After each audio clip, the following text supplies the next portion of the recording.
The next thing we're going to talk about is our bat speed work. So the first thing to understand with bat speed is we're going to make the most gains with our bat speed in the weight room. It's not going to necessarily have anything to do with what we're doing in the cages or on the field. You need to make sure you're in the weight room getting bigger, faster, stronger. The second thing is we do med ball work. This helps us to develop bat speed and to make sure our body's moving in the most efficient way possible, which will result in bat speed. We do a lot of med ball work before we hit and again in the weight room. The third thing that we're going to talk about is our underload and overload drills.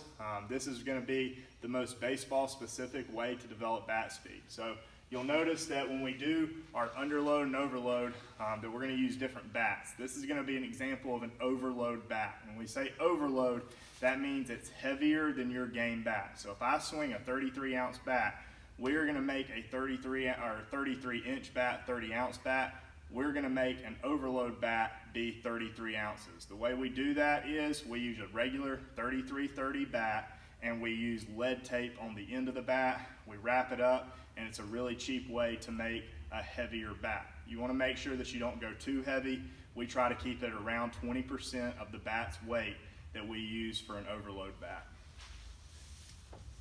The second way we do overload bats, or we do handle loads, meaning the weight is now on the handle instead of the end of the bat.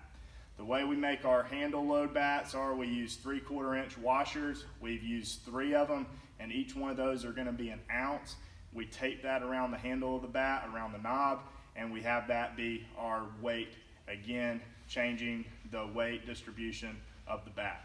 The last thing that we're going to talk about is going to be our underload bat.